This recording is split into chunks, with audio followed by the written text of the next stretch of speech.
Hi, welcome to Story Sauce. I'm Sid. And I'm Serena. Hi, Serena. How are you doing today? I'm well, and you? Good, thank you. Hope you guys are good too. At Story Sauce, we read you stories from all around the world, different eras, cultures, traditions, and we bring them all together in a big old pot of story sauce.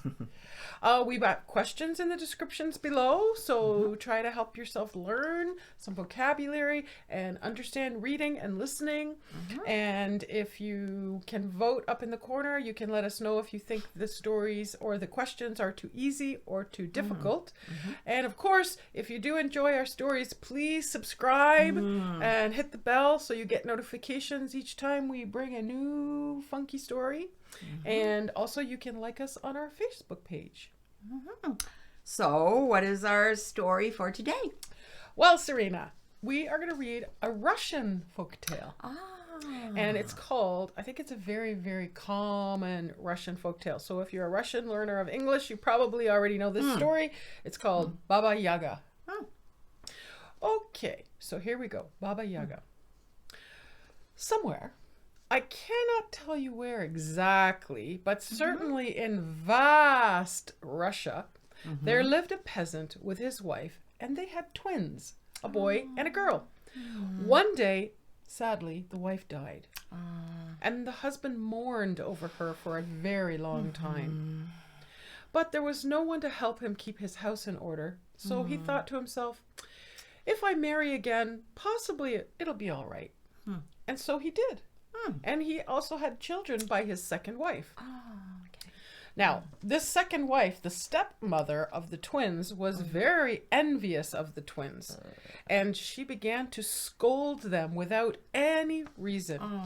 She sent them away from home as often as she wished and gave them scarcely enough to eat. Finally, she wanted to get rid of them altogether. Oh, no. Do you know what it means to allow a wicked thought to enter your heart? I know you don't. No, not at all. But that wicked thought grows all the time like a poisonous plant and slowly kills all your good thoughts. And a wicked feeling was growing in the stepmother's heart. And she determined to send her stepchildren to a witch, thinking sure enough that they would never return. Dear children, she said to the twins, go to my grandmother, Baba Yaga, who was really the witch, who lives in the middle of the big forest in a hut on hen's feet. A hut on hen's feet? On hen's feet. You will do everything she wants you to, and she will give you sweet things to eat, and you will be very happy. The twins started out on their journey, but instead of going to the witch, the sister, a bright little girl, took her brother by the hand and ran to their own grandmother and told her about what their stepmother had told them to do. Oh, my poor darlings, said the good old grandmother, pitying the children. My heart aches for you, but it is not in my power to help you. You have to go not to a loving grandmother, but to the wicked witch. Now listen to me, my darlings, she continued. I will give you a hint. Be kind and good to everyone. Do not speak ill words to anyone. Do not despise helping the weakest, and always hope that for you too there will be help when you need it. In English we say, do unto others as you would have done unto yourself. Right. The good old grandmother gave the children some delicious fresh milk to drink, and to each a big slice of ham. She also gave them some cookies, and when the children departed, she stood looking after them for a very long time. The obedient children arrived at the forest, and oh goodness, there stood the hut. What a curious hut it was. It stood on tiny hen's feet, and at the top was a rooster's head. With their shrill, childish voices, they called out loud, Izbushka! Izbushka! Which is the Russian word for hut. Turn away from the forest and turn toward us. The hut did as they commanded. It turned on its feet? On the hen's feet. Very strange. The two orphans looked inside, and saw the witch resting there, her head near the doorway, one foot in one corner and the other foot in another corner, and her knees quite close to the center of the hut. She's like pretty big witch. "Foo, foo, foo!" exclaimed the witch. "I feel the Russian spirit." Ooh, watch out for that Russian spirit. The children were afraid and stood close, very close together. But in spite of their fear, they said very politely, "Hello, grandmother. Our stepmother sent us here to serve you." "All right. I am not opposed to keeping you children. If you satisfy all my wishes, I shall reward you. If not, I shall eat you up." Hey. Without any delay, the witch ordered the girl to spin thread on the spinning wheel, and the boy to carry water in a sieve to fill a big tub. You can't carry water in a sieve. The poor little girl wept at her spinning wheel and wiped away bitter tears. Suddenly, all around her, small mice appeared, squeaking and saying, sweet girl, do not cry. Give us cookies, and we will help you." Ooh. The little girl willingly did so. "Now," gratefully had squeaked the mice, "go find the black cat. He is very hungry. Give him a slice of ham, and he will help you." The girl went quickly in search of the cat, and saw her brother in great distress at the tub. So many times he had filled the sieve, yet the tub was still dry. Some little birds passed flying nearby and chirped to the children. "Kind-hearted little children, give us some crumbs, and we will advise you." The orphans gave the birds some crumbs, and the grateful birds chirped again. "Some clay and water, children dear." Then away they flew through the air. Ha ha ha.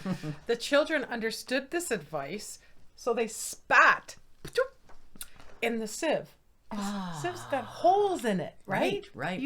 We use it to strain our pasta. Yeah. And then they plastered up the sieve with clay. So now they can carry water in it. And they filled the tub in a very short time. Good. Then they both returned to the hut and at the door met the black cat.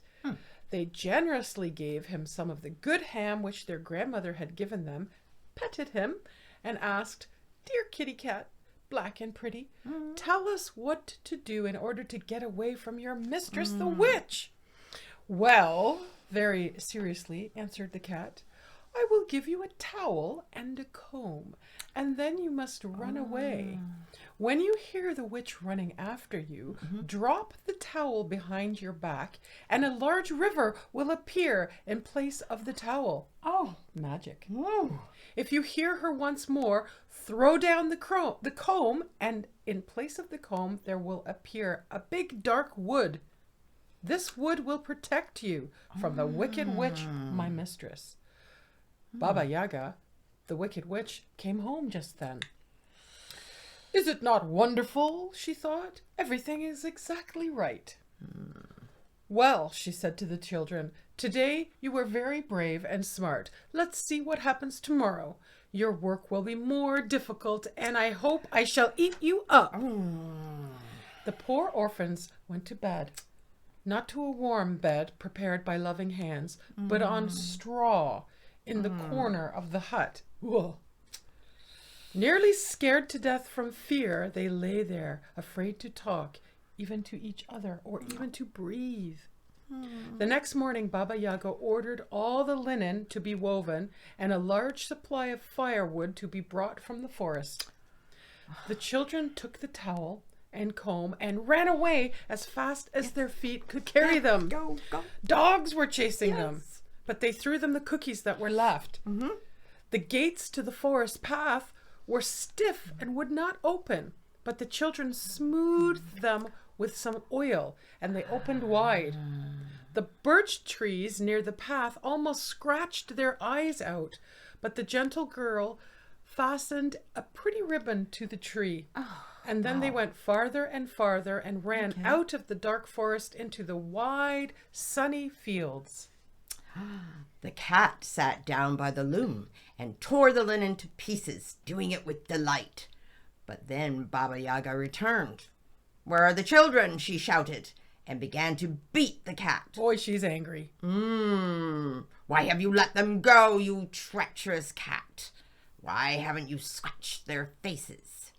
The cat answered, "Well, it was because I have served you so many years, and you've never given me a bite to eat. But these dear children gave me some good ham." The witch scolded the dogs, the gates, and the birch tree near the path. "Well," barked the dogs, "you certainly are our mistress, but you have never done us a favor, and the children were kind to us." The gates replied, "We were ready always to obey you, but you neglected us, and we became stiff, but the dear children smoothed us with oil." The birch tree lisped with its leaves, "You have never put a simple thread over my branches, and the little darlings adored them with a pretty ribbon." Baba Yaga understood that there was no help and started to follow the children herself. In her great hurry, she forgot to look for the towel and the comb, but jumped onto her broom and was off. The children heard her coming and threw the towel behind them. At once a river, wide and blue, appeared and watered the field. Baba Yaga hopped along the shore until she finally found a shallow place and crossed it. Again, the children heard her hurry after them, and so they threw down the comb. This time, a forest appeared, a dark and dusky forest in which the roots were interwoven, the branches matted together, and the treetops touching each other. The witch tried very hard to pass through, but in vain. And so very, very angrily, she returned home. The twins rushed to their father, told him all about their great distress, and thus ended their pitiful story. "Ah, father dear, why do you love us less than our brothers and sisters?" The father was touched and became angry. He sent the wicked stepmother away. Oh, Good. good. And lived a new life with his good children. From that time forward, he watched over their happiness and never neglected them anymore. Good, good, Yeah, good, like good. that? He should have done that in the first place. I know. But, sometimes kids have to learn. They do. So, Yeah. that was a very nice story. I liked it. Thank you, Russia, for your lovely story. And we hope you enjoyed it. And come back and listen to more stories on Story Sauce. Have a great day. Bye. Bye.